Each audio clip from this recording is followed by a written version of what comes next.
తూర్పుగోదావరి జిల్లా నల్లజర్ల మండలం దోబిచెర్లలో తీవ్ర ఉద్రిక్తత చోటు చేసుకుంది. స్థానిక గాంధీ కాలనీలో అంబేద్కర్ విగ్రహానికి చెప్పుల దండ వేయడంతో అంబేద్కర్ అభిమానులు ధర్నాకు దిగారు. నిందితులను కఠినంగా శిక్షించాలంటూ రహదారిపై బైఠాయించి నినాదాలు చేశారు. విషయం తెలుసుకున్న పోలీసులు రంగంలోకి దిగారు.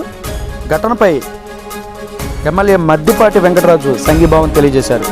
అనంతరం ఎమ్మెల్యే మద్దిపాటి వెంకటరాజు అంబేద్కర్ విగ్రహానికి పాలాభిషేకం చేస్తానడంతో అంబేద్కర్ అభిమానులు అడ్డుకున్నారు. డాగ్ స్క్వాడ్ రప్పించే వరకు అంబేద్కర్ విగ్రహాన్ని ముట్టుకోవద్దంటూ ఎమ్మెల్యే సమక్షంలో నినాదాలకు దిగారు. దీంతో పోలీసులు రంగంలోకి డాగ్ స్క్వాడ్ను దింపారు.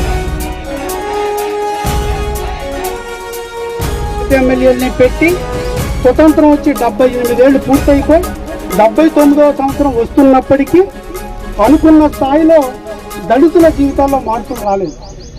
ఇది బాధాకరం. అయితే మనలో కూడా చాలా మార్పు రావాలి.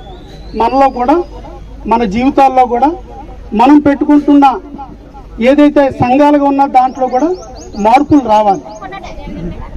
ఒకటి ఏంటంటే ఈ దౌర్భాగ్య పరిస్థితి ఏంటంటే ఈ సమాజంలో అంబేద్కర్ రాసిన రాజ్యాంగాన్ని అనుభవిస్తూ ప్రజాస్వామ్య వ్యవస్థని అనుభవిస్తూ ఆ హక్కుల్ని అనుభవిస్తూ అంబేద్కర్ని మాత్రం కేవలం మాలామాదిగల దేవుడికి మాత్రం పెట్టేశారు.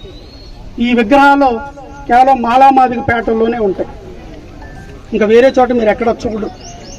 కానీ మరి ఆయన రాసిన రాజ్యాంగమే కదా, మాలోడికైనా మాదిగోడికైనా ఇంకొకరికైనా, మాలోడు మాదిగోడు అంటే ఇంకోలు అనుకోండి, నా జాతే కాబట్టి, నా మాదిగోడే కాబట్టి, నా మాలవాడే కాబట్టి, కేవలం అక్కడ మాత్రమే ఎందుకు ఉండాలో విగ్రహాలు ఆలోచించండి.